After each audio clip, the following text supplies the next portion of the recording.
18.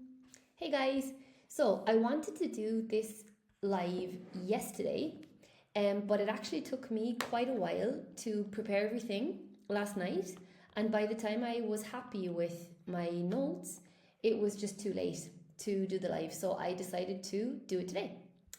I'm going to record it on YouTube because I think this will be useful for anybody who's doing their B2 or C1 or C2 exam. And I want it recorded. Hello, Alina. You haven't missed much? No, you haven't. Just starting off. So this is good for anybody who wants to improve their English, yes, but it is specifically oriented today towards a Cambridge exam, all right? Specifically, the use of English part of the use of English and reading and writing exam, okay? So I hope, can you see my screen okay, guys? Can everybody see the screen? All right, I hope that's okay now.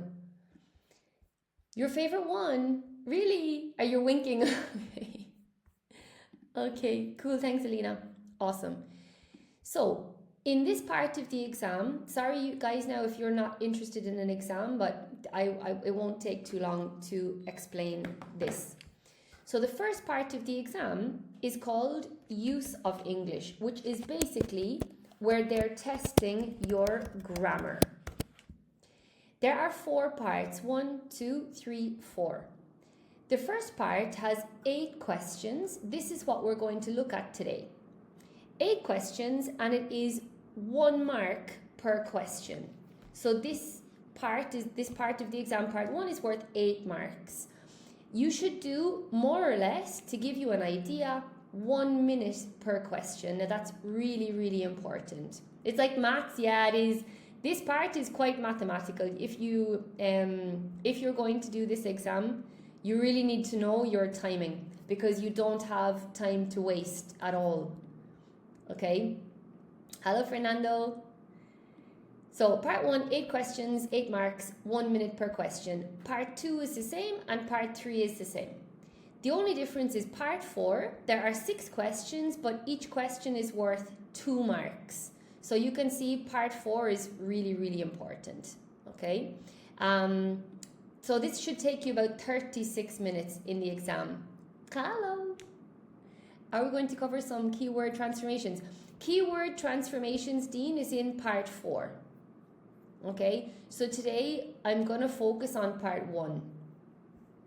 All right, but if you would like keyword transformations, I can definitely prepare another one of these on that. Okay. Hello, Delia. You see? Okay. But today I'm focusing on part 1.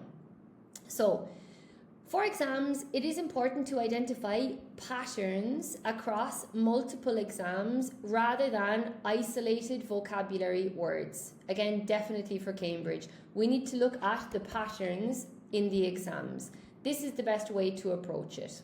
So, for example, I recommend that you have a master lesson for how to do part 1. It's all about the timing, which I mentioned before. More or less, 1 minute per mark. Okay? Then I would prepare a list of the top 100 collocations that repeatedly appear in Cambridge Part 1. If you're preparing for the exam, you should create this list. You should have a list of the top 100 collocations that appear in Cambridge exams. Then the most common distractors, for example, make and do, keep and stay, consider and regard, impact, upshot, etc. The collocations every student must know. Then a list of phrasal verbs Cambridge loves to test. Many of them I cover in the TikToks. Okay, hello Delia. Delia, this is the same more or less for B2 and C1. Okay. The most common grammar patterns behind the correct answers you need to know. Where can I find a list of top 100 collocations? Hello, Melinda. Yeah, I have one, actually. Basically, you collect them. When you practice your exams, you start to see which ones appear all the time. So every time you practice an exam, you should keep a list. Hello, Mr. Foster. It's okay, you're not late. You should keep a list of the answers. Okay, Melinda? You should keep a list of the collocations that keep appearing in your practice exams. Do as many practice exams as you possibly can. There are a lot of them available on Amazon. You can buy books of exam papers. Do as many as you can and keep a list of the collocations. Yeah, and then also I recommend keeping a frequency list of high value vocabulary, right? We did one on Tuesday. I showed you a list of high value vocabulary.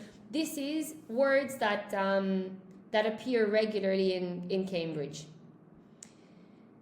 Now, yeah, I recommend creating a complete revision workbook based on actual exam papers. I have many of them for C1, for B2. Get as many exams as you can and keep a revision workbook that you create yourself. Categorize your notebook according to the different parts of the exam. Part 1, which we are looking at today, Part 2, Part 3, Part 4. So it will be like your own complete Cambridge Part 1 master collocation list. If possible, organized by theme. Okay, that's great if you can. Not necessary, but it's a good idea because that can help you later with the writing. With explanations and, very important, you need corrected example sentences so that you know how these collocations function within a sentence. Yes, and you should review regularly, especially before the exam. Okay? So, Cambridge Use of English Part 1. Now, this is not a vocabulary test. For B1, yes, but after B1, they're not testing individual vocabulary, okay? It is a collocation and lexical pattern test. So learning individual words is not useful, guys. You need to learn the collocations and lexical patterns and within contexts, okay? It's not a question of memorizing individual vocabulary words like in B1. We need to look at the patterns and, very important, the partnerships between words, which Cambridge repeats over and over again. The 10 patterns Cambridge loves. Here we go. These are the top 10 things that you're going to see in Part 1. Number 1, fixed collocations. This is the biggest category, okay, for B2 and for C1. In your book, in the C1 book, you see all the time sections, collocations, collocations, collocations, collocations. They're very, very, very important, okay? In fact, you can't do Part 1 if you don't have a very good knowledge of collocations. So it's easy to know every individual word. It's easy. It's easy to know the words at this point, but that's not going to help because when you put two words together, the meaning is different, okay? Or you need to know which words are natural together. Maybe they look okay, and maybe somebody can understand you, but it's not what we use naturally. So you must understand which pairs of words work well together. Yeah, and you need to know which ones go naturally together. For example, make a record. That's just an example. We never say do a record.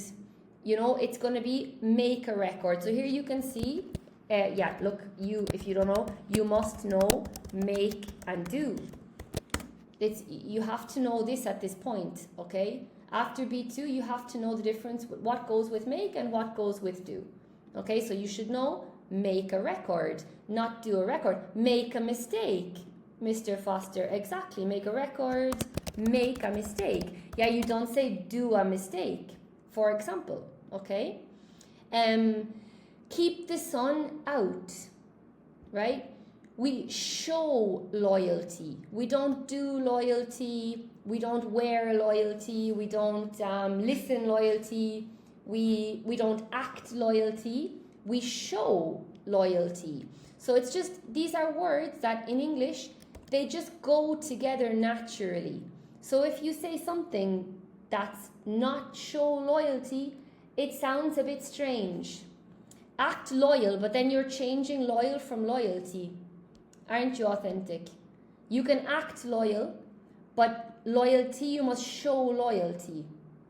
Do you understand? Compare to act loyal. But you can't act loyalty. Do you understand? So then we're also playing between what's a noun, adverb, adjective, because then it's totally different. We can see here we have a noun and here we have an adjective. And in those cases, they go with different verbs. Okay? Melinda, keep the sun out. For example, if you're wearing a hat, they say you should always wear a hat to keep the sun, off your, or sunglasses to keep the sun out. Or out of your eyes, for example. Go through the roof. It happens with sales. If you're selling something and this is your house, okay, and you expect that you will sell this amount, but in fact you sell this amount. So this is the roof of the house. It's gone through the roof, okay. So this is, again, it's something you either know or you don't know. But there are, like, we get this from reading, watching movies, watching series, working in English. Like, you need to control a percentage of those. It also means to suddenly become angry. Yeah, through the roof it does. Yeah, well done, Dean. Take off, this is an easy one. Okay, take off, phrasal verb. We spoke about it in a lot of TikTok videos, a lot of lives. Like over the top. Over the top is different. Over the top is like extravagant, Mr. Fisher. Mr. Foster. I always call you Mr. Fisher. Mr. Foster. It's over the top is like extravagant. It's too much. No? If you wear a ball gown to a birthday party, for example, it could be a bit over the top, a bit too much. A plane can take off, exactly. Sails can also take off, Dean. Okay? So you have to know the different meanings. So for example, a plane can take off, sails can take off, and of course, and a person can take off their hat. So it's a lot of different, hey Rita, how's it going? I can call me whatever you want. You're so cute. Okay, no, I'd like to call you your correct name. I'm thinking of okay. But thank you. Okay, next one, bear in mind. Bear in mind. Okay, can we also say to take your shoes off? Yes, you can, absolutely. Can you say staying off sun or staying out of sun? Very good, Fairy. Staying out of the sun. Staying out of the sun is what you say. Dean, or keep in mind, very good, exactly, keep in mind, also you can say, or that's it, yeah, keep in mind, very good. Hi Nordic, oh you're so sweet, okay. So, lose heat, for example, hey Cole, no, not long at all. Cole, I don't know why you're not in our WhatsApp group. Hello Vic Music. Hey, okay, have doubts, okay, and make a selection, not do a selection. So there's some examples, right? Now, I would say from after B1, if it's not obvious enough already, don't learn individual words. You need to learn partnerships, especially after C1. You need to be learning the relationship between words, okay? And there are many more words that you can create by mixing different words. And then you have like a totally different meaning. Happy July, Cole. Okay. Next one. This is the next category. Right? Verb plus preposition. So you know, Vicky, I'm always talking about phrasal verbs. Okay? Hi, Midnight. I'm always talking about phrasal verbs. Well, we have phrasal verbs. It's a more difficult category. But we also have verb plus preposition. So you can say, Vicky, what's the difference between a verb and a preposition and a phrasal verb, which is also a verb and a preposition? The preposition belongs to the verb, yes, but it doesn't create a new idiomatic meaning like a phrasal verb does. Okay? So like a phrasal verb, for example, would be the plane took off because it's a totally different meaning than take.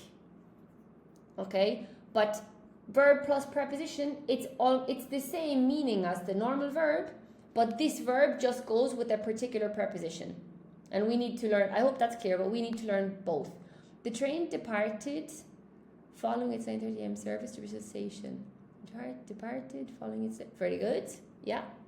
Departed from Bristol. Okay. So let's look at these two. Compare phrasal verb. The plane took off. Departed. This is what you were saying. Departed. Yeah. Took off. You cannot understand this from take plus off separately. So take off is a totally different meaning than only take. Totally different. Like, if you learn the word take, you can't understand what take off means from this verb. It's impossible. You need to also learn take off and learn that it has a different meaning. Hello, Johans. However, look at this. Prepositional verb, depend, right? For example, we depend on our friends. So here, depend simply takes the preposition on. The meaning hasn't changed. The rocket had taken off. Very good. Good job, Cole. So depend is the same. Depend and depend on is the same. The same meaning, but we must learn that depend goes with the preposition on. But it's not a new meaning from depend. Do you understand the difference, guys, now between phrasal verb and prepositional verb?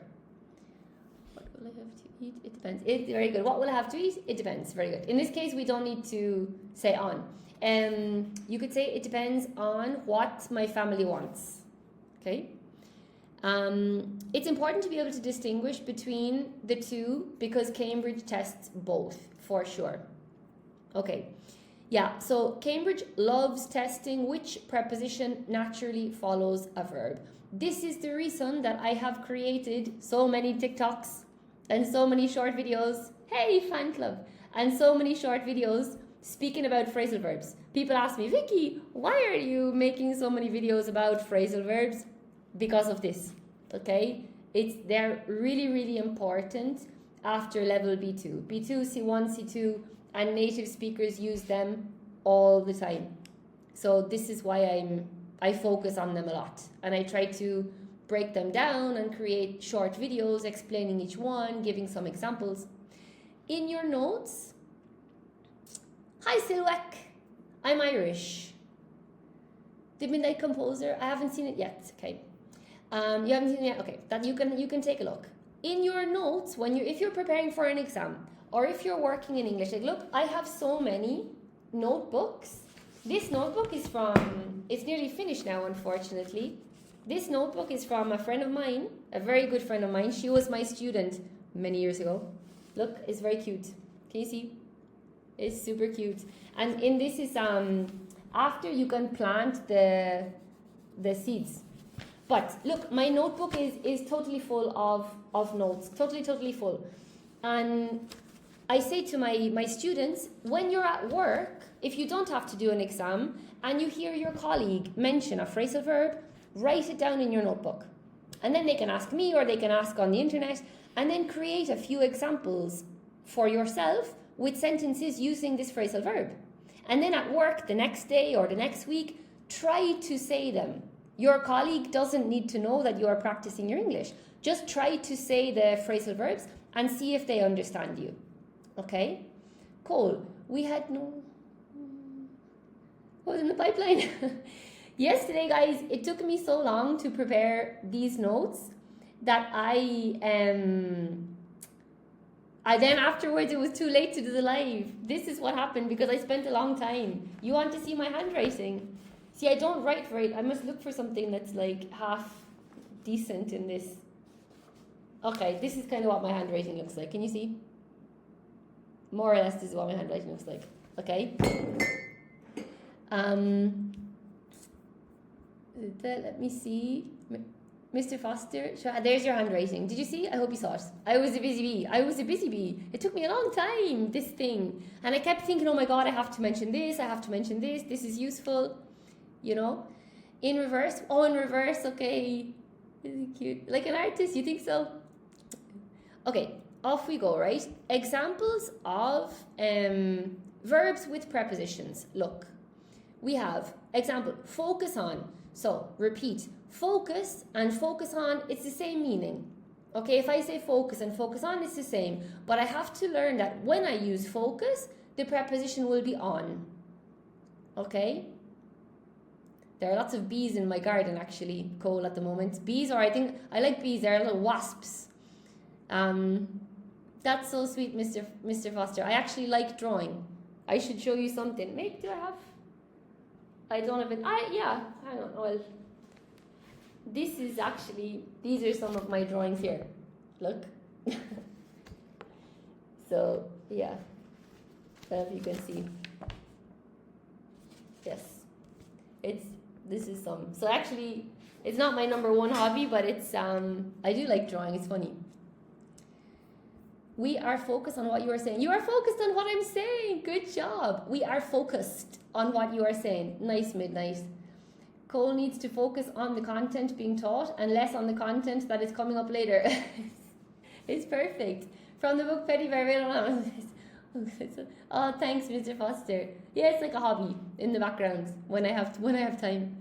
Okay. It's funny because, well, this one is in Hungarian and English, but I did put, it's for kids, it's not for adults, but I did put in English here and in Hungarian at the bottom. So, yeah. Anyway, that's only a hobby, okay? So, focus on, belong to, okay? Depend on, we saw. Account for, guys. This comes up a lot in the exams. Account for. Hello, Melinda. Melinda, I speak Spanish as well. Where are you from, Melinda? I know a lady in Hungary called Melinda. To explain in Espanol. to explain... I've forgotten how to explain something. You're from Spain and Brazil. Wow, that's awesome. Hello, Carola. Okay, protect someone from is a really, really good one as well. Comes up a lot. Result in, oh my goodness, this comes up a lot. A lot. You will see these. So, you need to keep a list of those, guys. Okay? Account for, to explain, yes.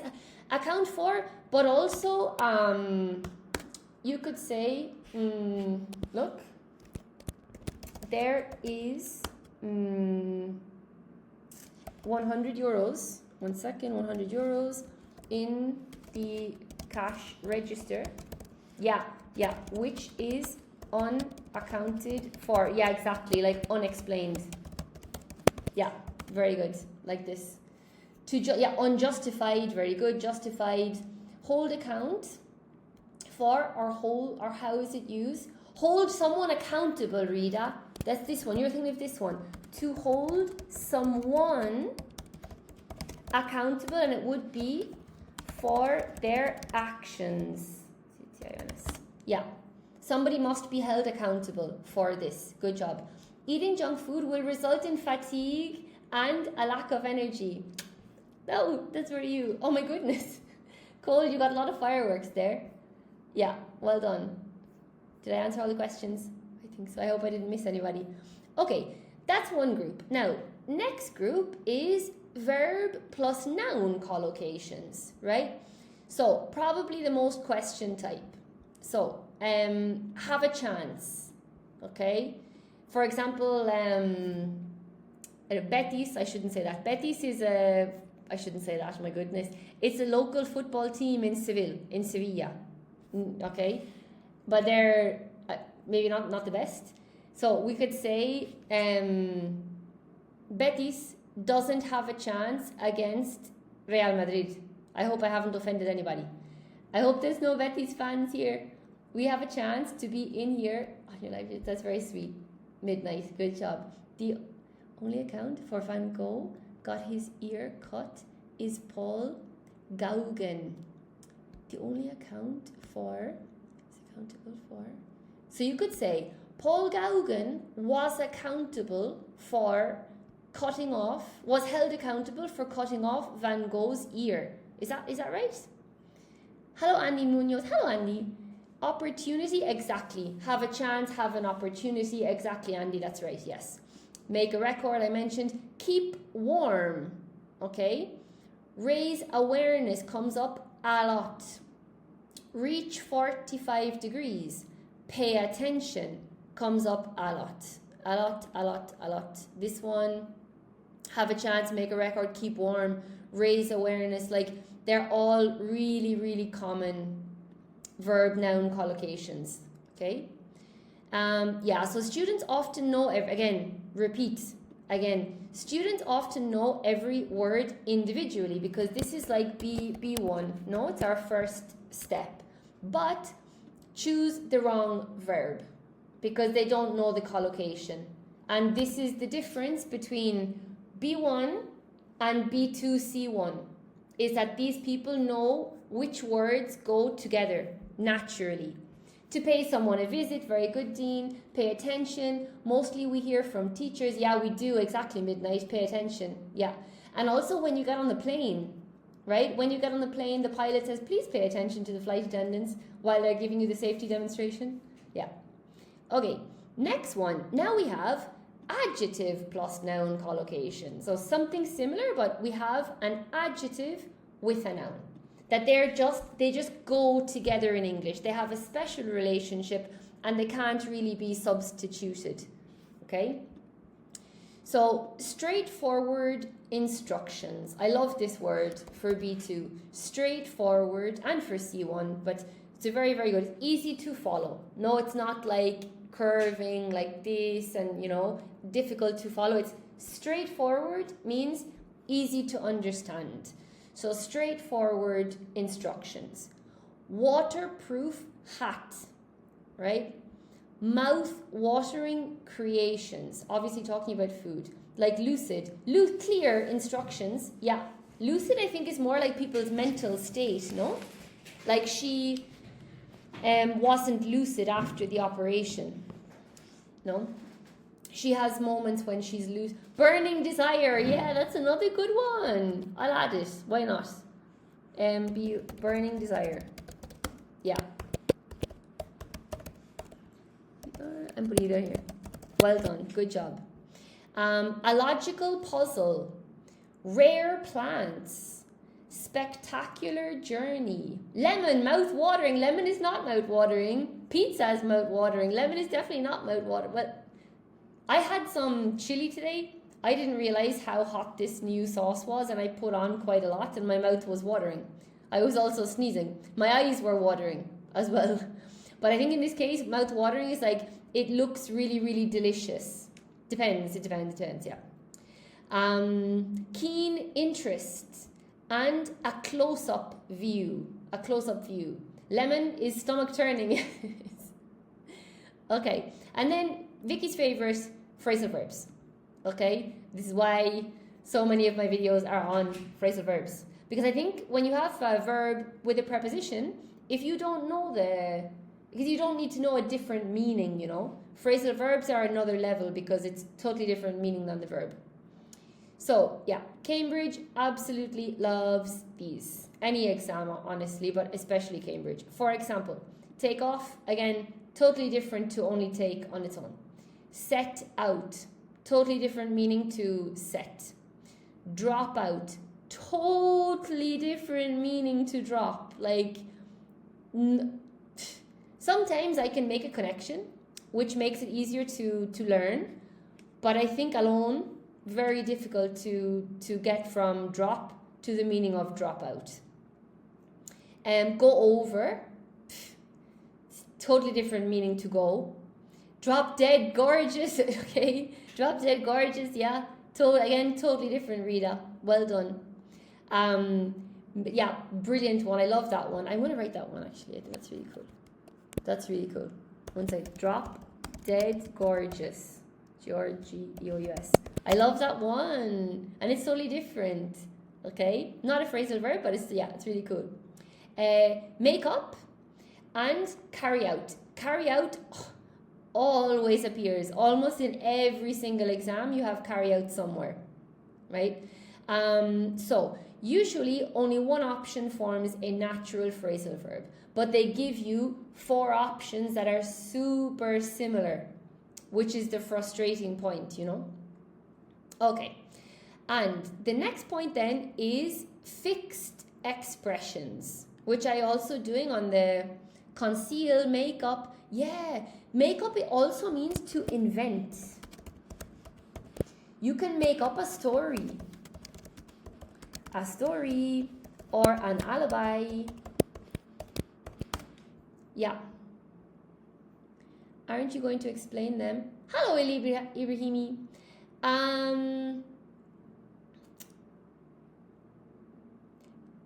That's a good question. That's a good question. I think if I start explaining these now, I will be here all day. We'll never get to the quiz. So I kind of wanted to go through the rules first, but if you want, I can go back after and explain them. Okay, briefly, right. Take off. Okay, guys, so take off can be the easy one. Your jacket, no, or your hat, or your shoes. Somebody said. What about set on the plane? Of course. Take off can also be to mimic somebody. By the way, what about set out, guys? Anybody know what set out means? This comes up a lot. A lot. In fact, it's the title of a unit in the book. It's very, very common. I don't know why. What does set out mean, guys? Does anybody know? If I give you the... Yes, Mr. Foster got it. Start a journey. So like you could say, we started out at 5 o'clock in the morning. Okay? Take off, get angry gradually. Don't think so. Take off would be, for example, Alec Baldwin has a TV show where he takes off Donald Trump. Oopsie. Yeah, so he's like pretending to be Donald Trump in that one. For that one. Take off, get angry. Get angry to take.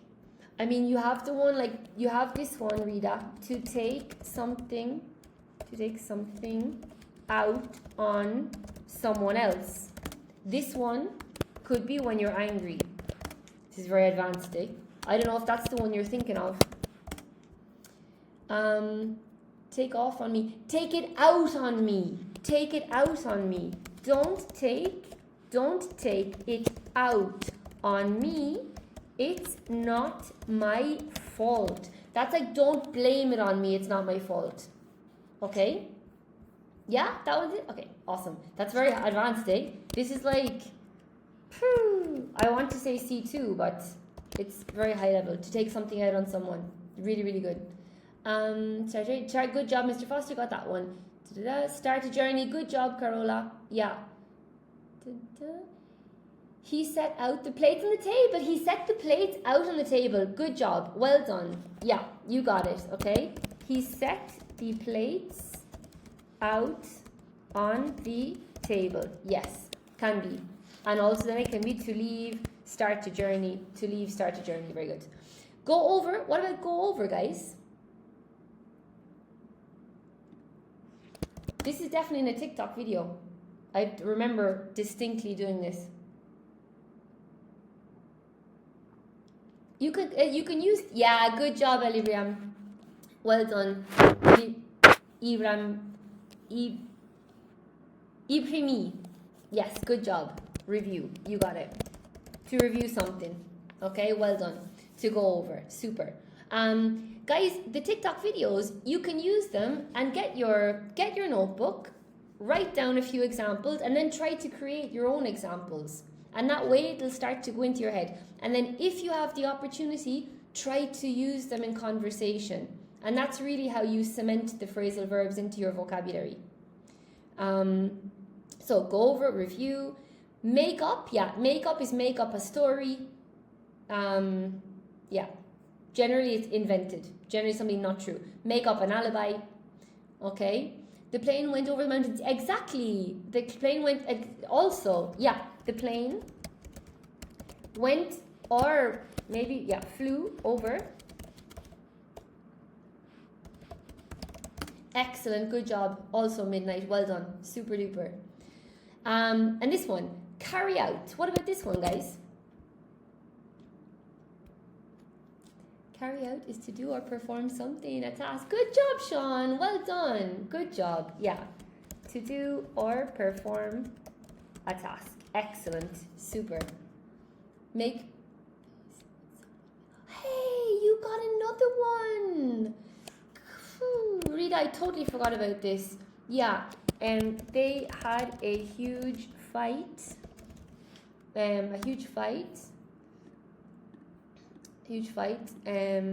But they made up last week.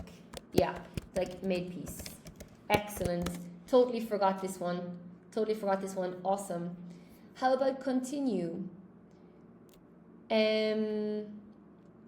No, continue would be carry on. You're thinking of carry on. Carry on, which is continue. Okay? Reconcile is the previous one. Exactly, Rita. Well done. Goes to NCILE. Brilliant. Yeah, good job, guys. Good job. Awesome. Okay, is that all right? Ibrahimi. Good job. I hope that's explained enough now. All right, okay. Next one, fixed expressions. I was doing these 2 weeks ago, including a few of these, and you think, why is Vikki always including these random expressions? Because they come up in the exams. Okay, you're so welcome. Brahimi. I think every time I say your name, I'm saying it differently. Sorry, I'm trying. It's a different name for me. Okay, so example, by no means. We saw this on Tuesday in the live. By no means. At the time. At the last moment. So for example, you cannot say in the last moment. No, you just can't, because these are fixed expressions. A fixed expression means you can't change anything in these words. You can't say by not means. You can't say by any means. You must say by no means with S. You cannot say by no mean. It must be the full thing. By no means. Because it's totally fixed. This block. We can't change it. You can't move anything around. You can't forget anything. Okay? Obviously, if you're speaking, it doesn't matter. If you say by no mean or in the time, it's fine. Only a crazy person is going to say, no, you made a mistake with your grammar. But in an exam, if you're writing, at work, if you want to impress someone, if you're doing an interview, this is why we would like to try our best with these, at the last moment. So in this way, thanks to, this comes up a lot in the exam. Thanks to. By no means, under no circumstances, Rita. Well done. Yeah, well done. According to comes up a lot in the exam.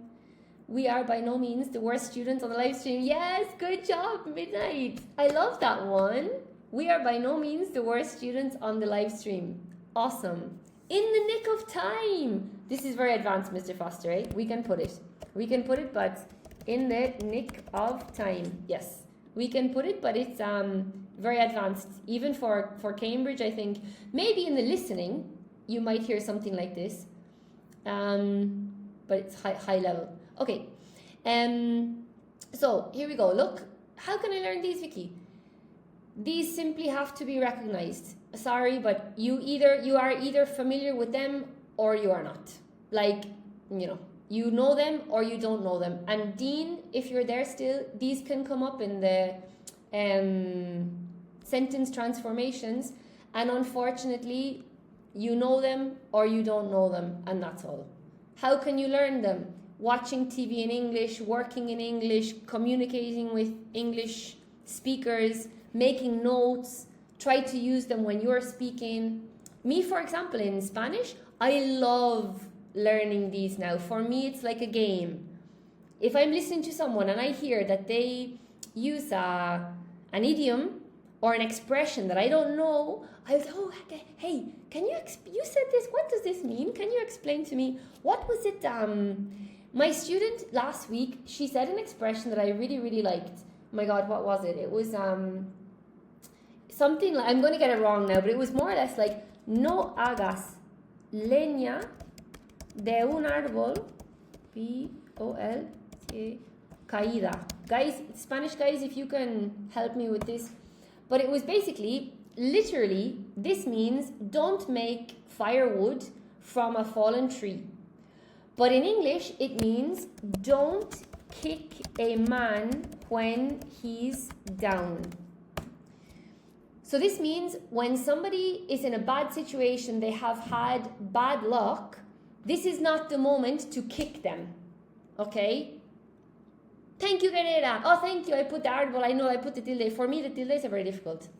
Please tell me how to confidence in English. Practice, moi back, a lot of practice. Okay? Believe in yourself. So, the point is, don't feel scared about the fixed expressions. Try to think of it as something funny, you know? And always try, do I have something similar in my own language? And this, Mr. Foster, I heard it in the Leo DiCaprio interview. Yeah, maybe yes. Okay, maybe yes. It's cool. See?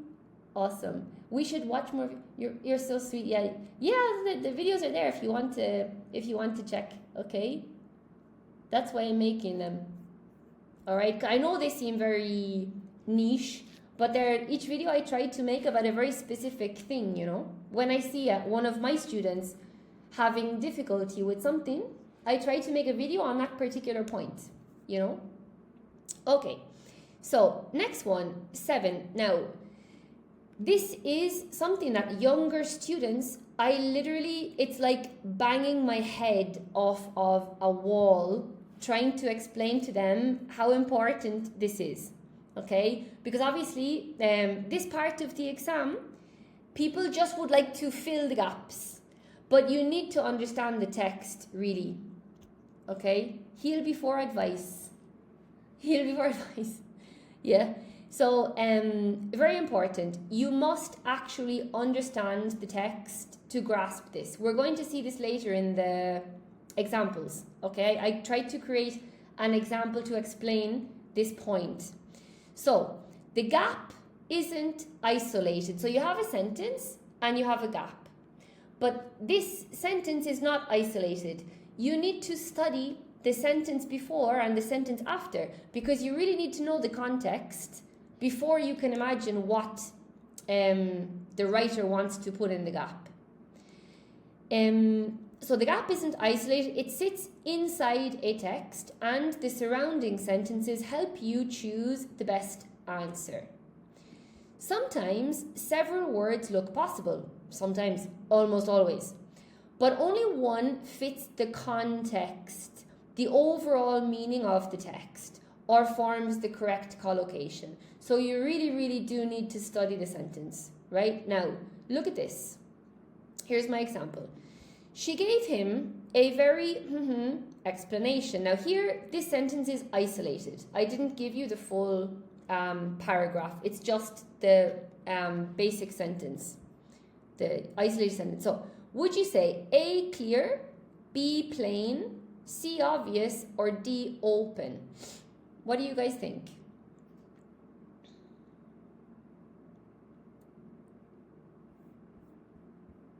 Awesome, perfect. Mr. Foster, Lindita, Midnight, Perla, Rida, Rahimi, Guerrera, nice, crystal clear. Well done. Darnafil, good job. Mapak, good job. Carola, Rida. All of them, Rida. Or maybe, no. Hey, now I'm playing with your mind. No, Rita, Mr. Foster. Now you're like, Tiki, seen through, good job. Eli Santos, well done. Yeah, it's clear. It is clear. That is the answer, okay? But why? Obvious, it would be a bit rude. Because if it's an obvious explanation, you're basically saying that person is a bit stupid, okay? Open explanation, it doesn't fit the context. I will show you now later, but it doesn't. Normally we say a person is open. No, we don't really say an open explanation. A plain explanation, yes, but when something is plain, it's quite boring, and it means that the person is not really making an effort You know, they're not really making an effort to explain something. All right. Now, after her explanation, I finally understood what I needed to do and completed the assignment on my own. So when you say here, I finally understood, it means that he was happy with the explanation, and finally it means it was something difficult. So this can't be obvious, you know. Same example with the context. Look, James had been struggling with the assignment for hours. So we see here the word struggling, so we know that this is not obvious. Okay? Fortunately, his teacher sat down with him. Now, if she sat down with him, with this we understand that she took time, right? She explained everything, look, step by step. So this was not a plain, boring explanation. She explained everything step by step. She gave him a very clear explanation, and finally he understood. So now we can see, if we look at these sentences, the sentence before especially, right? These two sentences before, we understand that the answer must be clear. Okay, so this is, I tried to explain, it's very important to look at the context around the sentence with the gap. Okay, I eventually understood. Okay, awesome. Good job, Andy. Very clear. Okay, cool. So, answer clear. Now, all four adjectives are grammatically possible. This is what Rita was saying before explanation, but only clear explanation is the natural collocation in this context. So we read the full story, and in that context, it must be clear. The final sentence, he finally understood, also confirms that the explanation was easy to understand. So this is exactly how Cambridge expects you to think. Don't choose an answer based only on the sentence with the gap. Always read the sentences before and after, because they often contain the clue you need. Okay? Often, almost always. Okay? So I hope that was clear. Next one is the word meaning. Now, sometimes the words look like synonyms. They're not. For example, reach 45 degrees, not arrive 45 degrees. Okay? So reach and arrive in one context are synonyms, but in this context, they're not. Okay, so you have to be really, really careful. You must look, in this case, we're not speaking about arriving at a place. We're speaking about temperatures. Okay, so we are not speaking about arriving at or reaching a place. We are speaking about temperatures. Temperatures. So it's a different context. And in this case, they are not synonyms. Context, and in this context, they are not synonyms. Okay, so you have to be really, really careful with that one, guys. Okay. Hello, Andy. Or angels. What do you mean by there are angels? I missed that joke now. Explain that to me, Andy. Angels. Synonyms or angels. I don't know. I'm lost now with that.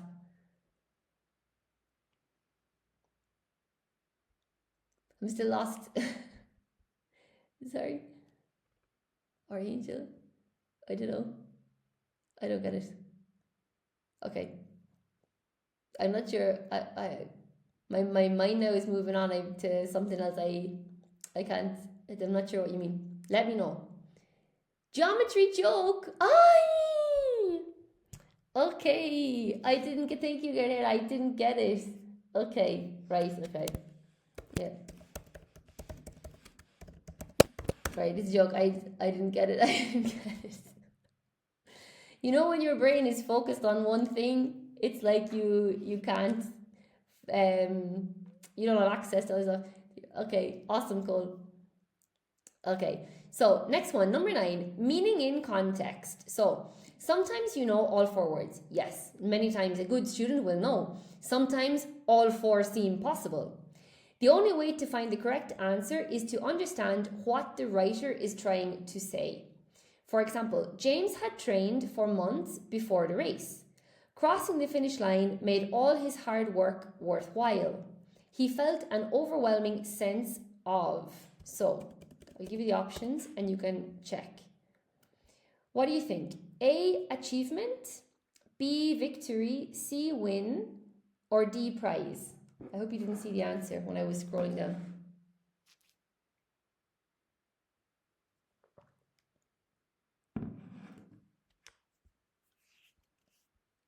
Good job, guys. Yeah.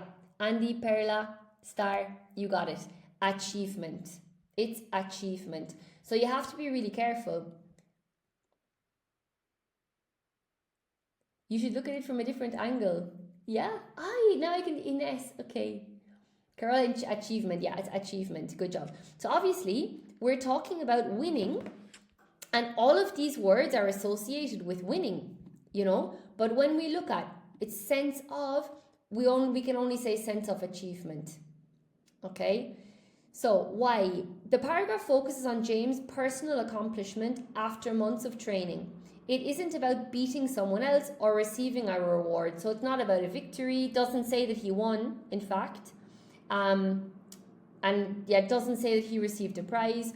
Why are the others wrong? Victory is wrong because victory means defeating an opponent or winning a competition. The text doesn't tell us that James came first. It only says he crossed the finish line. That's why, Ibrimi. Can you see? This is the reason. Okay, it doesn't tell us that he won. It only says that he crossed the finish line, but it doesn't say he crossed the finish line first. Okay, so we have to be careful because victory is he crossed the finish line first or beat someone. It's not win because win is usually used as a verb, not as a noun after a sense of. You can't say a sense of win, although a win is possible in some context, okay? We don't say a sense of win. Prize, no. A prize is something you receive, such as a trophy or money. The paragraph describes an emotion, not a physical reward. Okay? Now, very important here. Exam tip. When several words look possible, don't choose the one you recognize first. Okay? Ask yourself, which word best matches the writer's intended meaning? The correct answer will always fit the whole paragraph, not just the sentence gap. I mean, I say this to my students until I am blue in the face. Blue in the face. But they listen to this 20% of the time, I think. Even adults. If any of my students are watching this, you know, you need to read the full sentence and you need to, okay, if you pick the answer, put it in and then read the sentence with the gap and then read the paragraph or at least the sentence before and the sentence after the sentence with the gap. Because sometimes, and translate it to your own language. Because many times people put something crazy and I say, okay, translate this for me please into Spanish or into your first language. And it's crazy. No. Hey, but why did you put this here? I didn't read the sentence. Oh my God. Like, look guys, this is how I feel in that moment, okay? Like, you need to read the full sentence and the sentence before and the sentence after. Okay, now, number 1 tip is elimination. Guerrera, you are thinking, yes, okay, yeah, it's like this. Right, so elimination. Now, next step, if you really are desperate and you don't know one of these, oh my God, I don't know what this is. Use the process of elimination, please, okay? It's your best friend here. The process of elimination. Often, 3 answers seem possible. However, only one forms the correct collocation. fixed expression, phrasal verb, or fits the context naturally. Cambridge expects you to eliminate the incorrect options rather than immediately know the answer. If you're not sure about the answer, that's okay. In fact, there will be ones, unless you're doing the wrong exam, if you're doing the correct level for you, you're not going to know all of the answers. There's no way. Okay? So you need to use the process of elimination, right? Don't ask yourself which answer looks right. Instead, ask yourself, why are the other three wrong? This is really important, okay? If you can eliminate 3 options, or even 2, if you can eliminate 2, the correct answer usually becomes obvious or more obvious. I could say here 2 or 3 options, okay? We don't want to be, unrealistic. It becomes more obvious if you can eliminate 2. Intuition and gut feeling are my best friends. Okay. Depends. Well, I actually think the more you practice, the better your intuition gets, okay? The more you study, the stronger your gut feeling becomes, right? Yeah. I mean, yeah, some people say to me, oh, Vikki, it just sounds right. Yeah, and that's super. But at the same time, educated guesses we want, okay? We want educated intuition, educated gut feelings, okay? Please. So, there is a thought process behind strong exam candidates. They don't always know the answer instantly. They systematically eliminate the options that don't fit until one remains. This is the exam strategy. Okay, Midnight, awesome, I'm glad. If you're using vocabulary like this, I think you have a pretty educated level anyway. The more educated you are, the better your guesses become. Yeah, so basically is this. It's part of the strategy. They don't expect you to understand everything, but you need to be able to make an educated guess. Okay? So, almost there now. We're almost there at the quiz. Golden rule. Do you remember what, guys, anybody in here last week, I mentioned the meaning of golden rule. Anybody remember what does golden rule mean?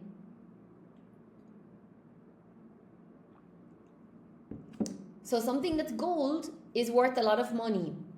So the golden rule is like the number 1 rule, the golden rule, the number 1 most important rule that you cannot break.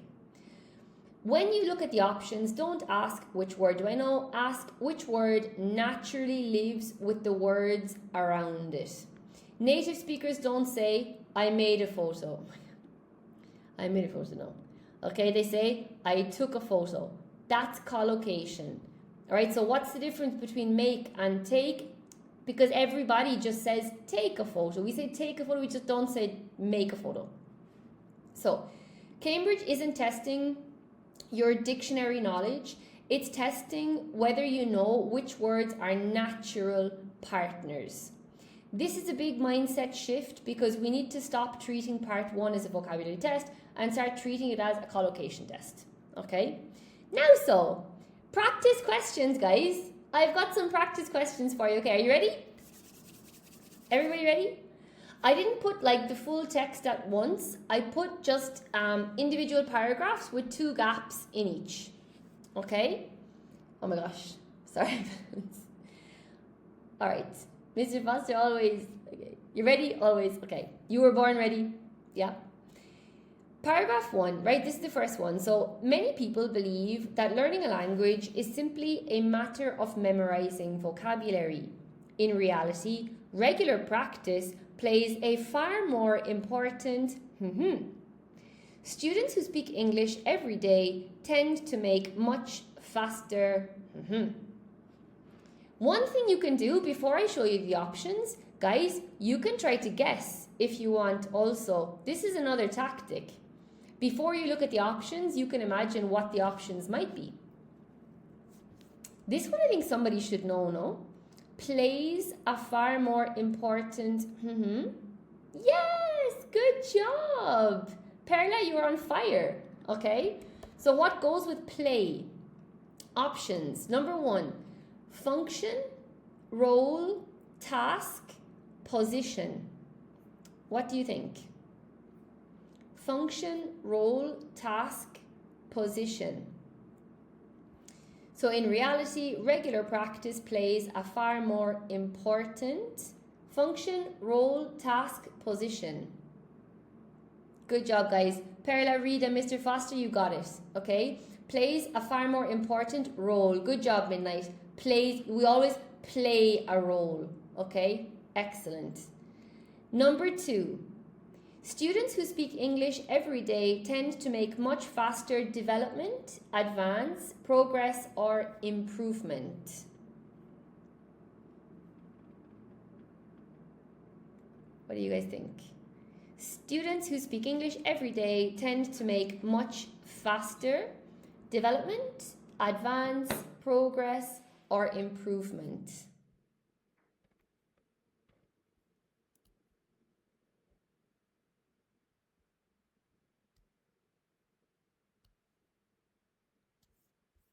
Okay, so 1 second now. Perla got it correct, okay? And it was Mr. Foster, Midnight, Ibrahimi, Guerrera, good job. Midnight, Rita, Fernando, Rita, you got it. Yeah. Good job, Viola. Well done. Yeah. Make much faster. Progress. Awesome. Well done. Okay. So then I put why. So the answer is, well, the first is role. So why can't it be, this is a very important process as well, okay? Why can't it be function? Incorrect. We don't normally say play an important function in this context. So you need to check. You needed to see here that it's play, which verb goes with this noun. So we never say play an important function. Nobody says this. This is correct. It's a fixed collocation. Play an important role. Task, incorrect. A task is a piece of work, not the influence something has.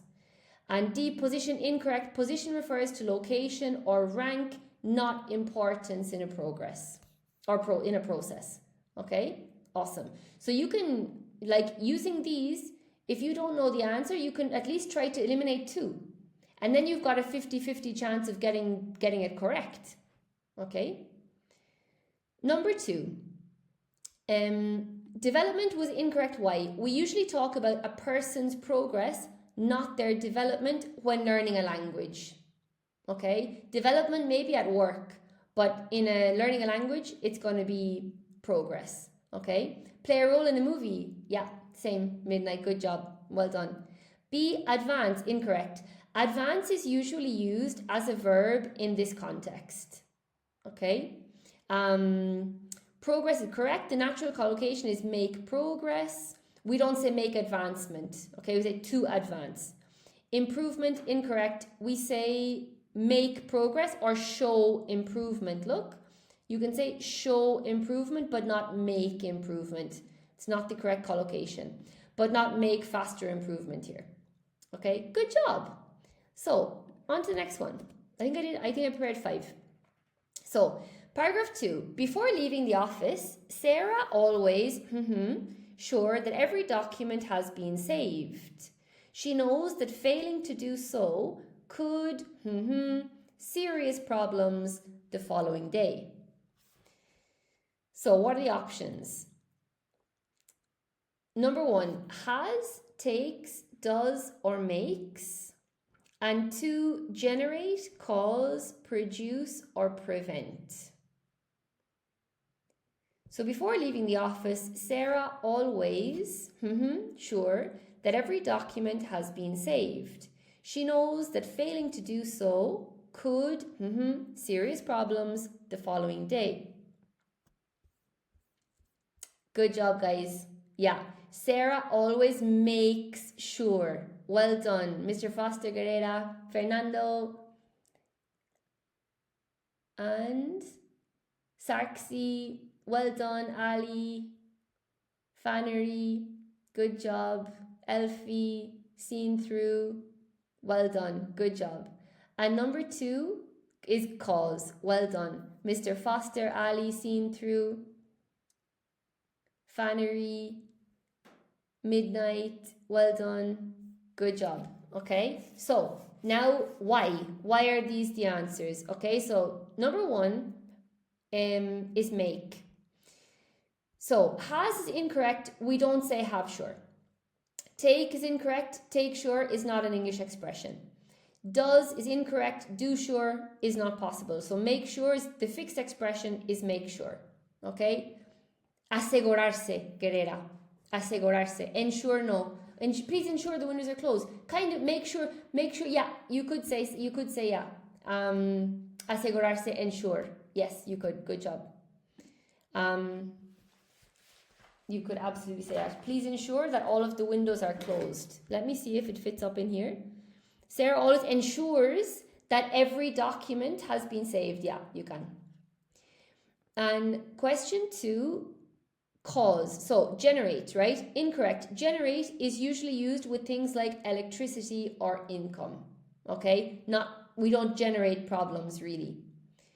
Cause is correct. The natural collocation is cause problems. Produce, incorrect. We don't normally say produce problems. Prevent is incorrect. Prevent problems means to stop them from happening, which is the opposite of the meaning required by the sentence. Okay, because here is, she knows that failing to do so failing to save all the documents could cause problems, not prevent problems. Okay, failing to do so, Fernando, okay? Cool. Paragraph 3. The new shopping centre has had a significant on. Now, always when you see a preposition after the gap, be careful, because it's probably the word that you need to use needs to work with this preposition. The new shopping centre has had a significant on local businesses. Some shops have even been forced to down because they could no longer compete. Down is also fundamental here. Okay, always if there's a preposition after the gap, you need to watch this. Okay, so oh my god, I think I just gave away the answer, didn't I? Oh no, I think I gave away the answer. So A, outcome, B, result, C, effect, or D, consequence. The new shopping centre has had a significant result. Sorry. If I was with a bunch of students now, this is when everybody would say, teacher, you showed us the answer. Yeah, sorry. I ruined the surprise. Mario, you see, Mario's very good because we often say impact on. That's why I didn't put it in. We often say impact on, Mario, but you can see here they didn't give you an option as impact. Okay, so it's going to be Rita and Mr. Foster, you got it. Okay.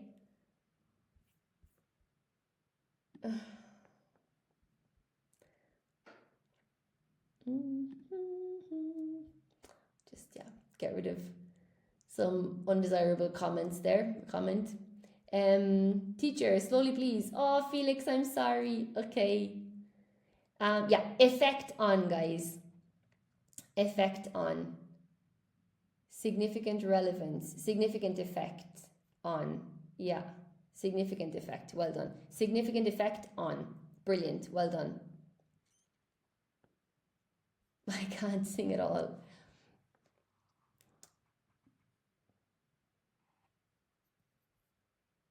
Hey, from Nepal. Keeping the T silent in which word, for example? For me, for example, I pronounce the T very strongly. Okay, effect. So, A, outcome is incorrect. An outcome is the final result of an event, not something that affects something else. Result is incorrect. Yeah, because we don't say result on. Guys, what do we say with result? What's the preposition with result? What do we say? This will result. Yes, good job, Carola. Good job. Good job, Vanessa. Yeah, well done. Okay. Now, often and often, that's really interesting. Look, I accept both of them. I am not a psycho with pronunciation, to be honest. And there are many different accents as well, which I like to be very respectful of. So as far as I'm concerned, often and often, if you look at the American dictionary or the British dictionary, some might, I can't remember right now which one is American and which one is British, but yeah, often, for me it doesn't matter, honestly. And I don't know, honestly, when I'm speaking, maybe sometimes I say often and maybe sometimes I say often, but for me it's okay, Sri, I think. Super. And number 2 was shut. Okay, exactly. Shut down is like close permanently. Close permanently. Yes, I put this in twice. Yeah. So shut is correct. The phrasal verb is shut down. Finish, shops don't finish down. Right? Stop down has a completely different meaning. Collapse, the business can collapse, but it cannot collapse down. This is a really important one because this verb could work, but not with the preposition down. We can't say collapse down, only collapse. Okay? Let me delete this because I've got it put in there twice. Awesome. Okay. So, on to paragraph 4. Don't want to show you the answers here now. The police have asked anyone who witnessed the accident to come with any information they may have. Every piece of information could help the investigation. So number 1 is through, forward, ahead, or across. Your guess was closed down. Midnight, I was thinking of putting closed down. It could be closed down. It could be closed down as well. But I only put 1. Closed down, and I decided to put shut down because I think it's less common. But closed down is also correct, if it was an option. And 2, with, at, for, and in. Hello, Fernando. Fernando, I'm Irish. I'm Irish, from Ireland. Where are you from?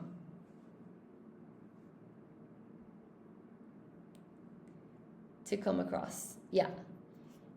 So, the police have asked anyone who witnessed the accident to come.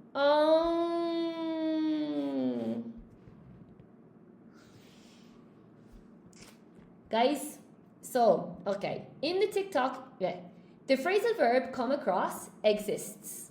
Okay? In fact, I made a TikTok on this. You can come across. But it doesn't fit the meaning of this sentence. It doesn't fit the meaning of this sentence. Hang on, did anybody get the answer? Midnight, yes, closed down. Where are you from? Ireland. Across, Come across means find. Ahead, a lot of people know ahead. Yes, midnight, you got it. Midnight got it. Hello, Hope. Yeah, it's true. Esperanza. Sí, que entiende muy bien. God. Everybody thinks ahead, no. 1, no. B, Andy, you got it. Andy got it. Maggie, you got it. Good job, Maggie. Yeah, well done. Yeah. Sí, hablan muy bien, Hope. Gracias a Dios, hablan muy bien. Hope is just saying, why am I speaking the whole class in English? And I just mentioning that she said that your students have a very high level. And I mentioned, yes, they do. So, guys, that's an interesting one, guys. That's a hard one. It's forward. Yeah, come forward, guys, is this one. But hey, come through exists. And come across exists. I have a phrasal verb about this, but not in this context of this sentence. Okay? In the context of this sentence, it's come forward. Hello, Anna. Ay, good job, well done. Anna passed her C1 exam. Well done. I'm really proud of you. That's awesome. That's really, really, really, really awesome. Good job. I hope you celebrated. I hope you did something nice to celebrate, eh? Vna, the meaning of forward. So, you know, if you're on the street, you say, excuse me, and it got so sweet midnight. So somebody says, excuse me, where is the supermarket? And you say, keep going straight forward, like directly and forward. So like keep going in this direction. If you have some people standing in a line, and this one, for example, goes forward, no, it means like to move in this direction, okay? So come forward is like to go towards the police if you have any information, okay? Phrasal verb. Good job, Felix. Yeah. Go straight ahead. Yeah, but come forward is like come towards us. Volunteer information, midnight. Exactly. Volunteer information. Come forward from the crowd. Yeah, come forward. Okay. Sorry. It's this. I don't know why the C is also highlighting it's forward. And what about 2? Every piece of information could help the investigation. Sorry, guys. If you put that answer, can you put the answer again? Because I have scrolled down. I'm not sure.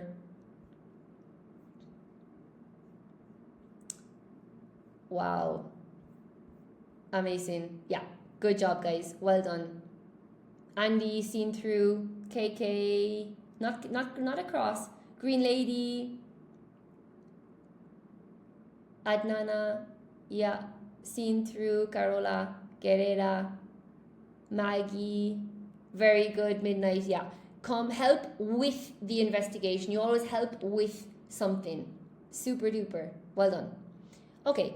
So forward. Through is incorrect. So come through has a different meaning. It exists, but it has a different meaning. Be forward is correct. It's a fixed phrasal verb is come forward. Ahead, incorrect. Come ahead isn't used here. In fact, it doesn't exist. Come ahead doesn't exist. I don't think. Come across, incorrect. Come across means find by chance. Right? With why? With is correct. So the collocation is help with an investigation. It's not at because we don't say help at an investigation. C, incorrect. Help for changes the meaning. Okay, you can say help for, but it changes, it doesn't work in this sentence. Help in, we say help with something, not in something. It's just what we say, arifmon. We just say help. Can you help me with my homework, for example? It's like, can you help me with the cooking? We always say help somebody with something. Okay? And the last one for today, paragraph 5. Okay. Although the project was extremely challenging, come ahead and tell us what you think. Come forward and tell us what you think. Come forward and tell us what you think. Noted? Okay, Arifum, awesome. Yeah, come forward and tell us what you think. Although the project was extremely challenging, the team managed to all their objectives on time. Their success was largely careful planning and excellent communication. Although the project was extremely challenging, the team managed to all their objectives on time. Their success was largely careful planning and excellent communication. So for the first gap, I hope I didn't show the answer. For the first gap, it's complete, achieve, reach, or succeed. And the second one, owing, because, thanks to, and due. Did you see again? I'm sorry. Sorry. I scrolled too enthusiastically. Hello, Sunzi. Good to see you. Okay, we'll go with number 1 first, right? Because we should go with number 1 first, otherwise I get confused. Although the project was extremely challenging, the team managed to their objectives on time.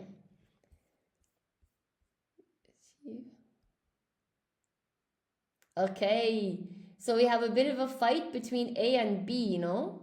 Everybody's between A and B. I feel we're playing hide and seek. It is a bit hide and seek. Everybody's between A and B for this one. Complete all their objectives or achieve all their objectives. We're having a fight about this. Okay. And what about the second one then? What do you think? Their success was largely careful planning and excellent communication. Owing, because, thanks to, due.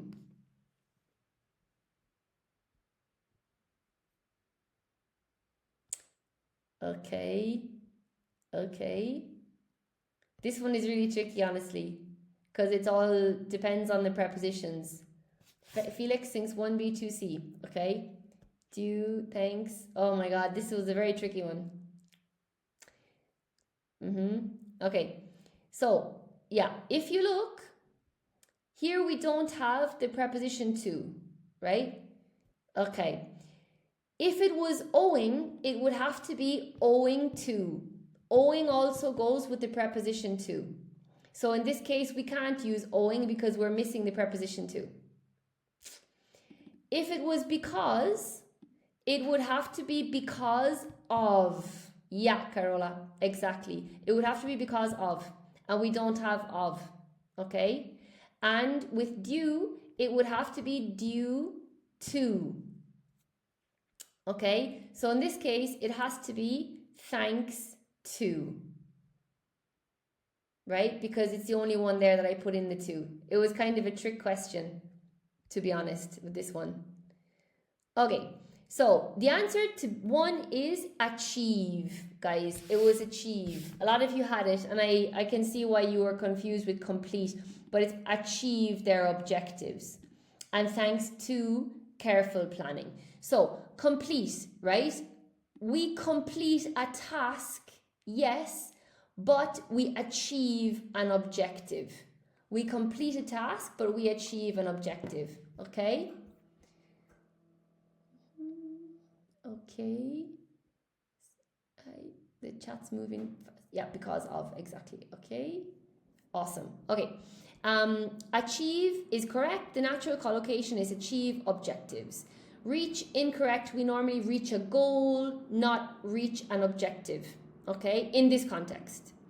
Succeed is incorrect. Succeed is intransitive and cannot take a direct object. So we say succeed in doing something, not succeed an objective, right? That one was a hard one. Maybe I'll come back and do more similar to this one.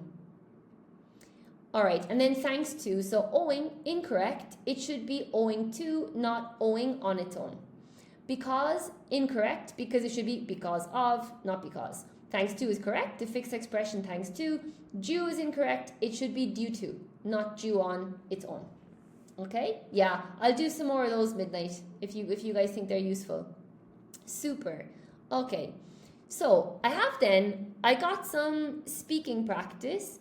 If anybody would like to practice before we finish up, how do you split the screen? Their success was, I checked in a YouTube video. Their success was largely thanks to careful planning. Yes, that's it, Felix. Yeah, awesome. Okay, Midnight Library, I'll keep that in mind. Guys, if you have any suggestions about topics, I have a lot of things that I want to do. I know, and I'm keeping in mind the conditionals. The conditionals will be coming up. So I'll do different topics, but you can send me a DM if there's anything particular that you guys would like to see, okay? If anybody wants to practice their speaking, now is your opportunity. If nobody wants to practice, that's totally okay. But if you would like to practice, you can give me a call, all right? So try to use the expression in bold when answering each question. Play an important role, okay? So make progress. All right? Yeah, Mr. Foster, it's awesome. Hello, Vanessa. Vanessa, I'm trying to do a little one every day. Little one. I think now it's already like an hour and a half. I'm trying to do, but then maybe I take 2 days off. So for example, yesterday there was no live. But I'm trying to do a little bit every day.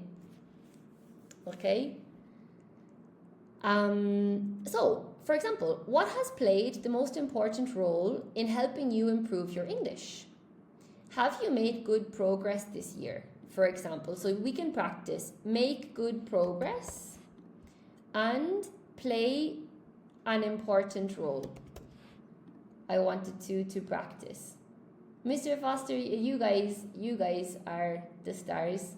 Oh, midnight, that's so sweet. That means a lot to me. Yeah, that's really, really cool. I'm enjoying it a lot, honestly. You guys are really, really positive people, so that's so cool. Yeah, and I put an example answer. Speaking English every day has played the most important role in my learning. I've made much more progress this year because I've been practicing consistently, for example. Number 2, this is make sure and cause problems. Okay, so tell me about a time when you forgot to make sure something was ready. What problems did it cause? Before traveling, I forgot to make sure my passport was in my bag. It caused a lot of problems because I almost missed my flight. Yes, it's true. True story. Okay? Hello, Runes. Do you make a lot of money from teaching on TikTok, asking for a friend? I make no money from teaching on TikTok. I only started 1 month ago. I don't make any money from teaching on TikTok. How can I make money? No. I don't make any money from teaching on TikTok. I work full time as a teacher, Runes, as a non-TikTok teacher. Okay? Yeah. Midnight, the golden rule, what you give, you receive. That's okay. I like it. Yeah? Do you think it's true? I do believe in energy, eh? I do believe in energy a bit. And I think it depends on the motivation you have when you're giving as well. Could you share your notes from this lesson for us? The notes are so helpful. I really like your comment, Midnight.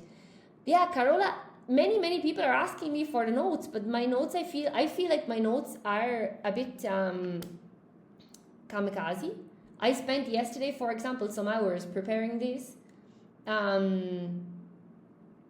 So what I should do is I should somehow, because I just started with this TikTok, the lives maybe 1 month ago or 5 weeks ago or something. So I should try to get them all together. Yeah, it's a good idea. I just don't know where I will put them or how I can put them on the internet or something. The videos are on YouTube from last week. So you can check them on YouTube. And I'll try to do something with the notes. Guerrera, you believe in karma? Yeah, I kind of do too. And dharma, yeah. Is she joking or not? It would be amazing. Yeah, if that would be okay. We'll try to do something with that, with the notes. Okay, I'll try to think of something because I think I should go back and edit things and make sure there are no mistakes or typos or something. Okay. Number 3, have an effect on. Compete with. So how has technology had an effect on your life? Is it difficult for small businesses to compete with large companies? Okay. Midnight, you're so sweet. Yeah, I love doing them, so I suppose it transmits. For example, technology has had a huge effect on the way we communicate. I also think it's becoming harder for small businesses to compete with international companies. Okay? Yeah. Okay, number 4, achieve an objective. And also manage to, this is really, really useful one. Tell me about an objective you wanted to achieve. How did you manage to achieve it? One of my objectives was to pass my B2 exam. I managed to achieve it by studying every day and speaking English as often as possible. Butterfly effect. Did you see that movie with Ashton Kutcher? Oh, I think it was Ashton Kutcher. No, that was freaky. Wasn't it called The Butterfly Effect, that movie? It was really freaky. I think that was the one. Okay, number 5. Thanks to and close permanently. Can you think of a business that became successful thanks to a good idea? You love that film, Guerrera, yeah? It's really It's really freaky, eh? It's really freaky. It made me think a lot. Have any businesses in your town had to close permanently? Midnight, you saw too. Okay. Example answer. A local cafe became very popular thanks to social media. Unfortunately, another cafe had to close permanently because it couldn't attract enough customers. Okay, awesome. That's all I have for you now today, guys. Would anybody like, before I talk about this more, I have an idea, right? Today I was, for you guys who, my regular guys or anybody, I would like to write a storybook, right? I just thought of it today. And I was thinking, in our lives, at the end of the life, when I speak to someone, you guys are so interesting. Like, there was Cici from Spain.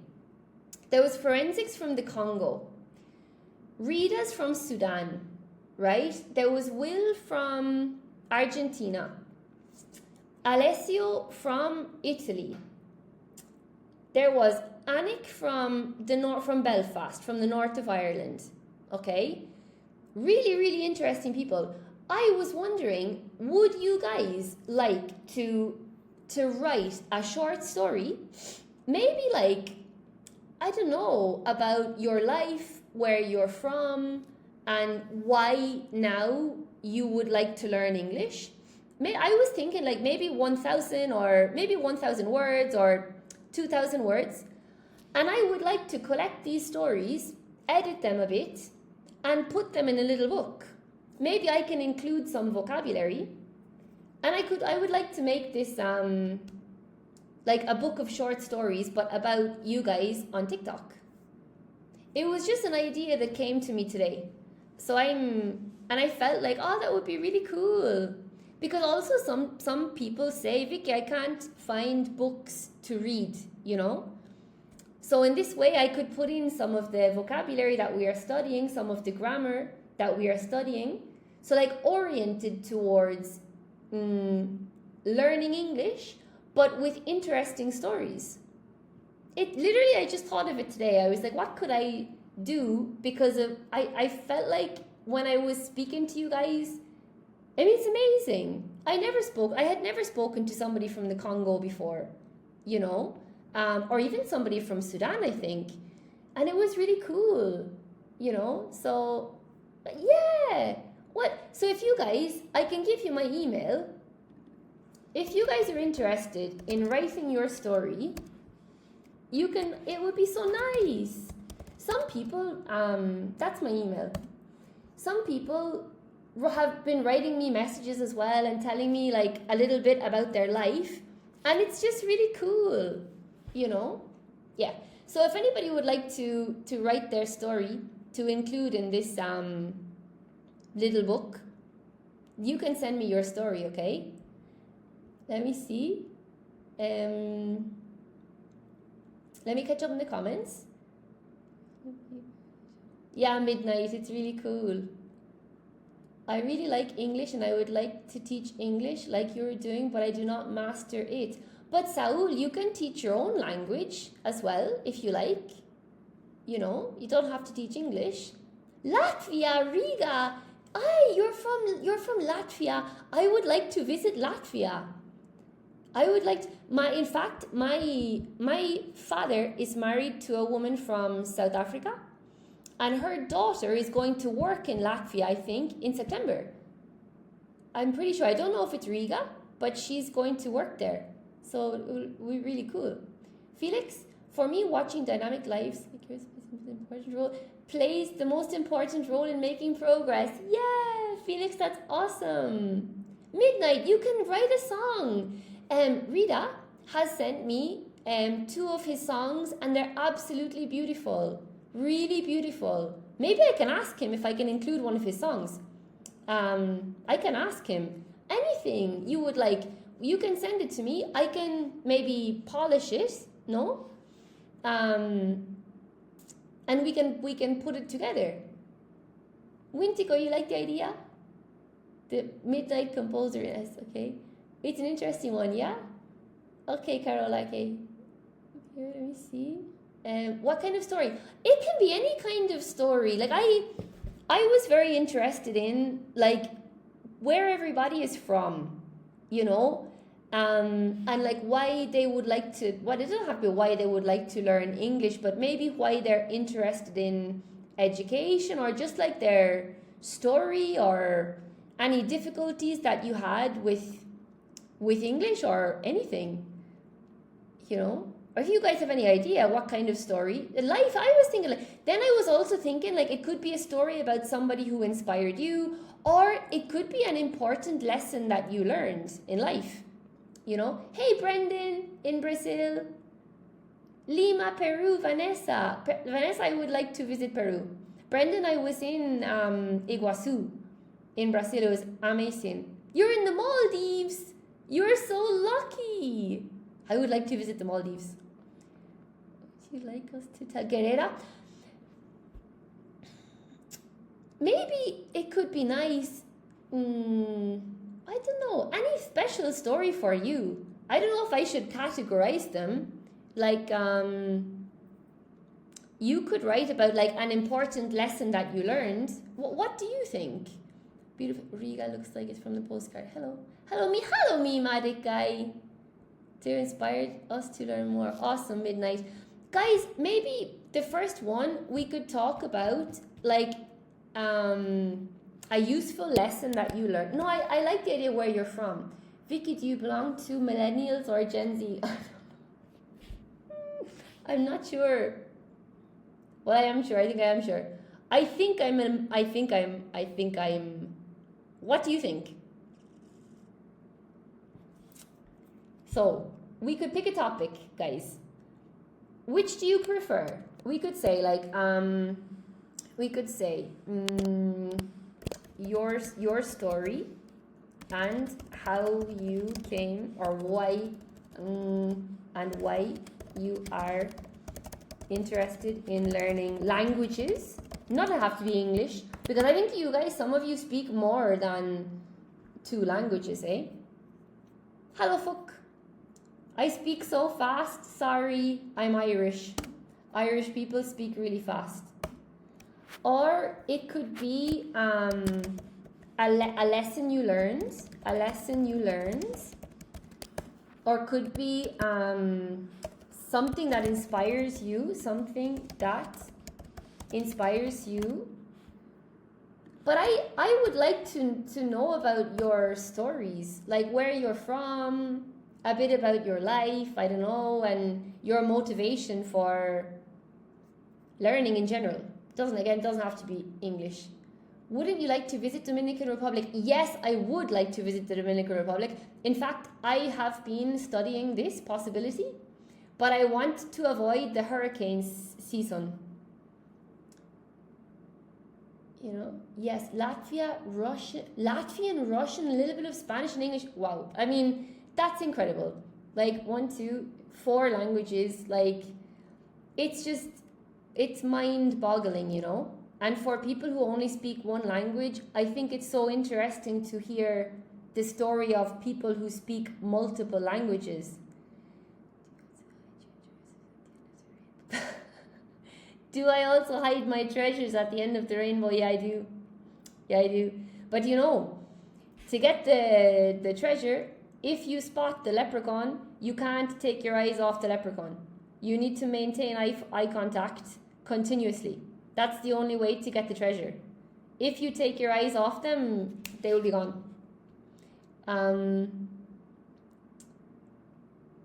Which citizen? Hello, Sastro. I'm an Irish citizen. Are you a playwright, Vikki?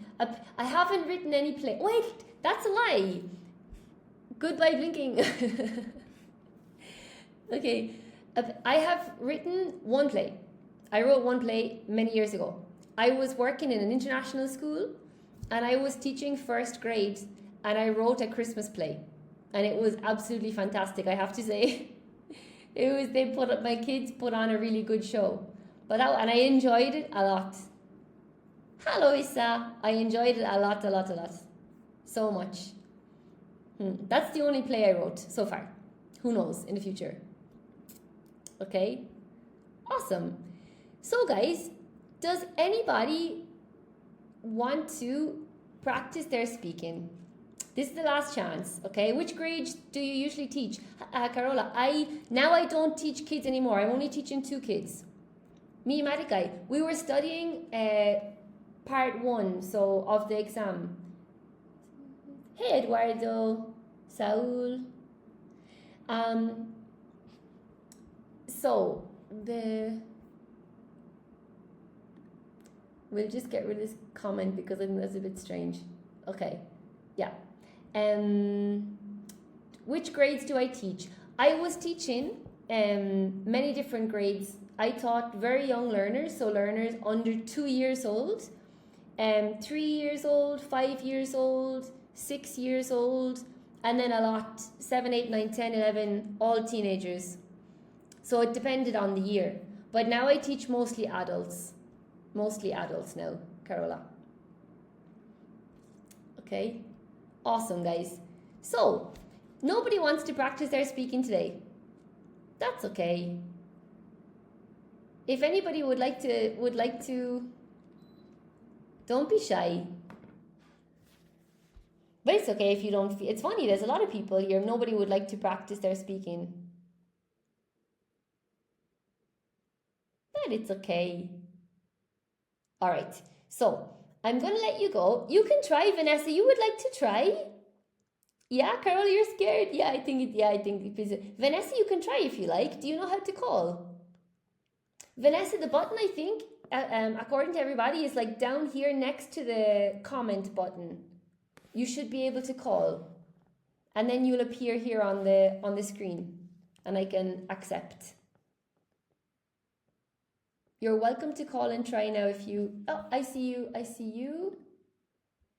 Let me accept, okay? Okay, Vanessa. We're connecting. Hello. Can you hear me? Hi, Vanessa. I can hear you. Yeah, hello. Hello. You can hear me well? Yeah, now yes. Oh my God, I'm nervous because it's the first time I am this kind of interaction. Yeah, that's okay. You did a good thing. You're out of your comfort zone. Okay. Yeah. Well. And where are you connecting from? I am from Lima, Peru. Oh wow. Okay. Yeah, and it's winter in Peru now, isn't it? Is it winter? Yes. Yeah. In fact, we have this kind of phenomenon, El Niño. Yes. Okay. So the winter is not so hard. Okay. It's not winter at all. It is a warm weather right now. Okay. So what are the temperatures like? It's 22 degrees Celsius. That's not bad. Yes, it is warm because on winter we have rather between 13 or 15 temperature. Okay. So that's quite a big difference. So 22 is like 7, almost 7 or 10 degrees warmer than usual. Yes, for this kind of month, it is not common, but it is unusual season. Wow, okay. And I have to ask you, have you been to Machu Picchu? No, I don't have the opportunity yet to be in there, but it is a wonderful place. A lot of tourists come here to visit. Okay, yeah, I would like to go. In the future, I hope I have the opportunity and to visit Peru, because the people I have met from Peru are always very, very nice people. Yes, it is. We are friendly. Yeah, absolutely. That's the word. Yeah, friendly. I realize this. I absolutely realize this. Okay, so we can try some of the questions if you like. Okay. Okay. So for you, what has played the most important role in helping improve your English?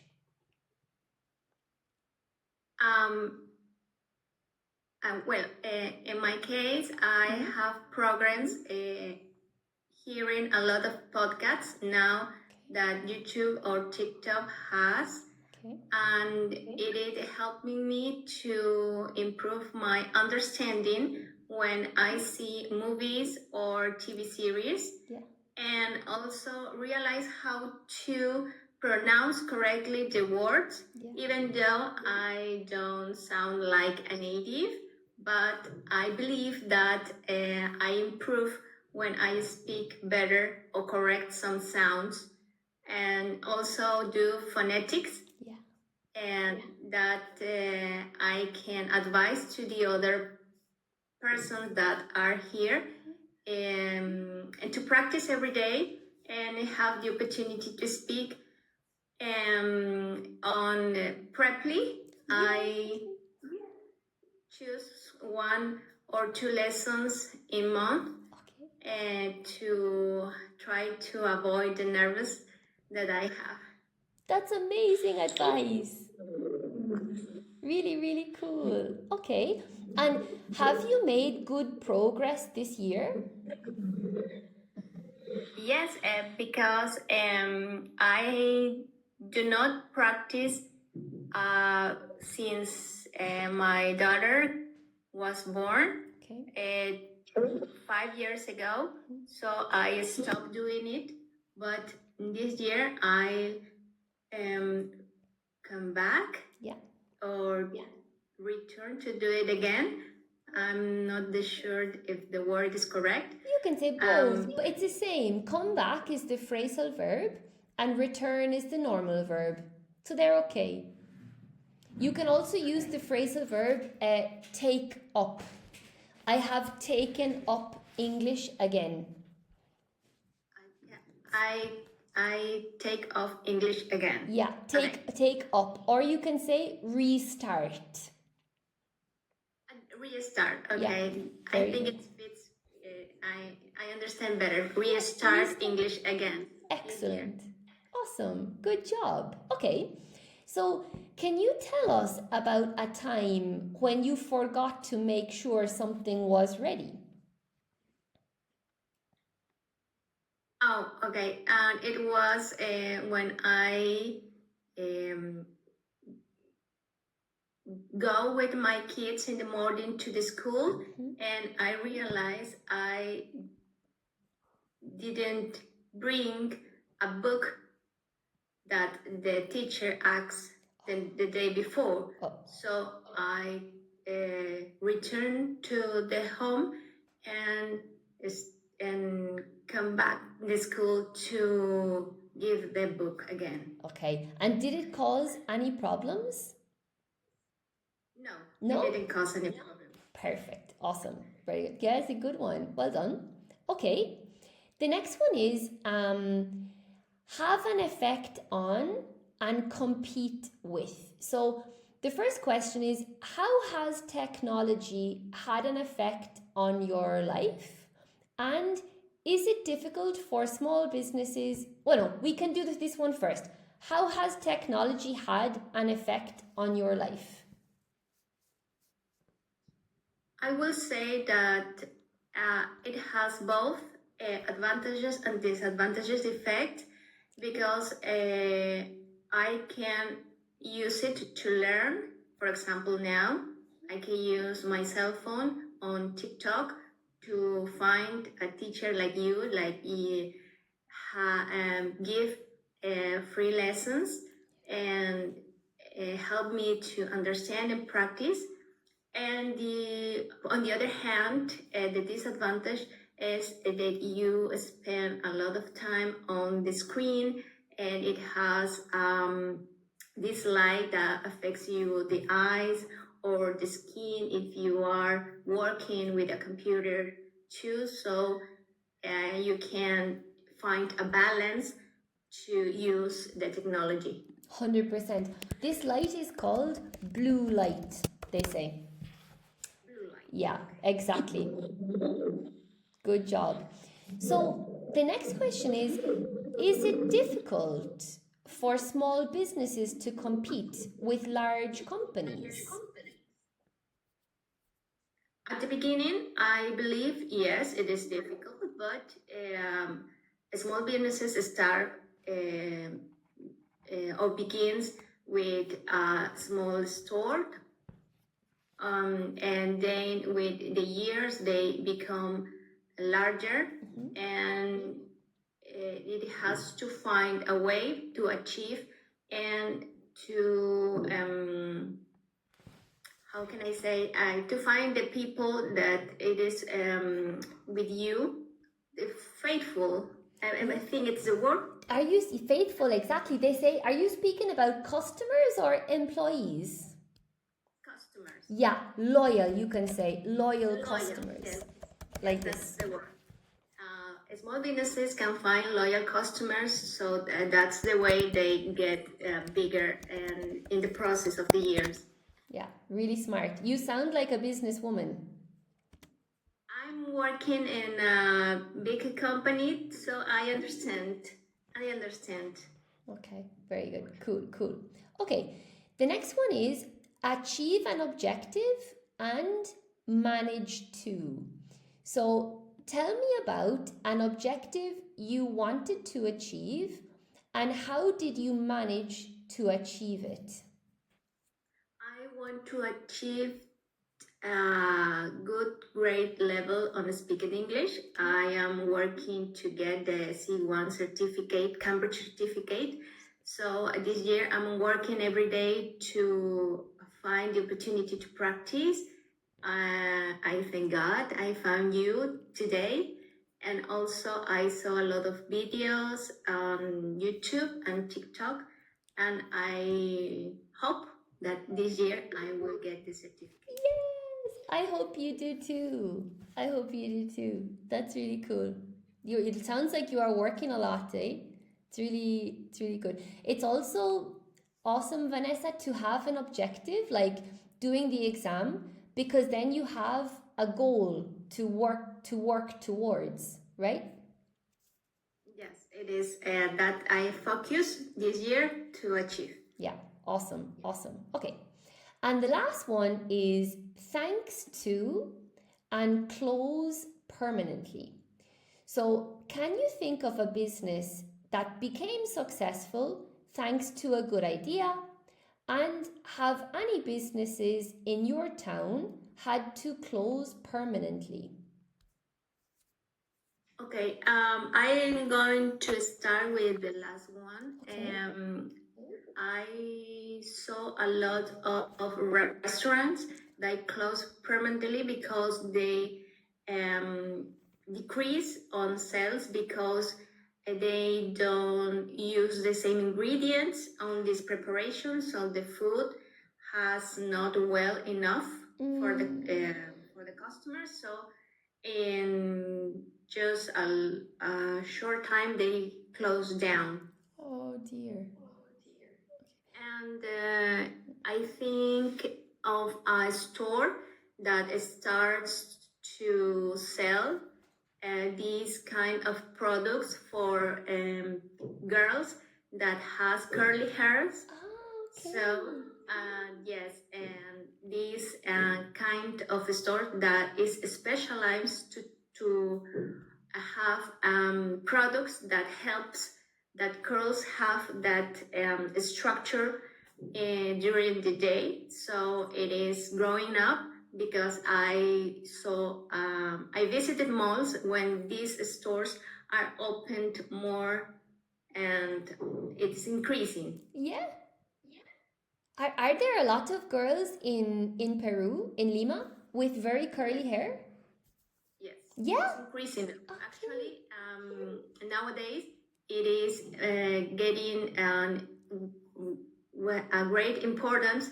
The treatment or had the hair. I don't know how to say this. To had well presented. What is it in Spanish?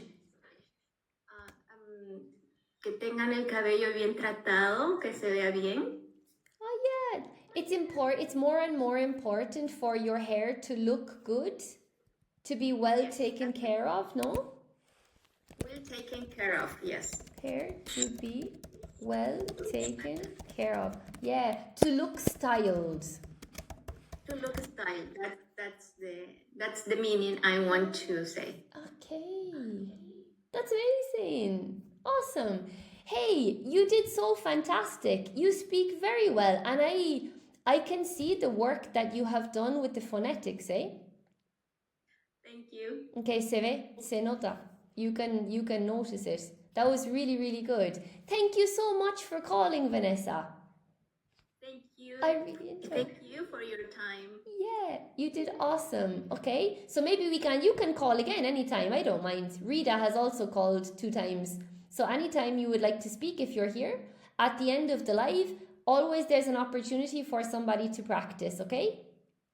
I wish I thank you for this opportunity, and I hope that someone else had the opportunity too, because I understand the nervous. It's on us. Yeah, that's okay. I think the more people see other people calling and practicing, and there's nothing to be afraid of, the more comfortable people will feel. I hope this will be a safe place for people to learn, and there's no judgment going on here, and you are awesome. Okay? So, thank you so much, and we'll talk again soon, okay? Okay. Bye. Okay. Bye-bye. Okay, thank you so much, Vanessa. That was awesome. Guys, I hope you enjoyed that. And Vanessa gave some really, really good tips at the beginning of the live. She's listening to podcasts, watching series, practicing her phonetics, and then, like she said, take advantage of free resources. And okay, even if you're a bit nervous, try to speak with people. If you have the opportunity to speak with someone and practice, go for it, Awesome, Carola, you're so sweet. She was amazing. She was really, really amazing. And I can see how hard she's working on her English as well. Okay, let me catch up with these comments now.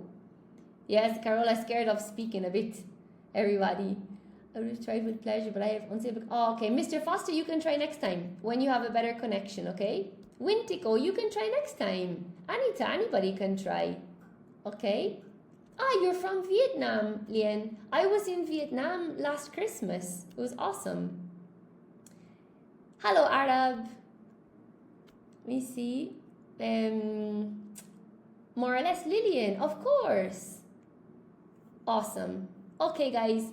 So, we've been on now for 2 hours. Oh my god, the time flies. The time really, really flies. Okay? So I hope you enjoyed. Everything is on YouTube. Okay, all the classes are on YouTube. So I hope that this one will be particularly useful. So you guys can go and watch it as many times. The beginning, when I explain all about part 1 of the Cambridge exam, you can go and watch it. And if anybody has a story, their story that they would like to tell, please email it to me. I would like to read your story. Okay? Hello, Jose. Awesome. Okay, cool. Okay, guys, I'm gonna say bye for now. Okay, and we'll see each other again the next day. All right. Thanks so much for participating, guys, and for being here. I really enjoyed it. Okay, see you soon. Enjoy the rest of your evening. Okay. Bye, Mr. Foster.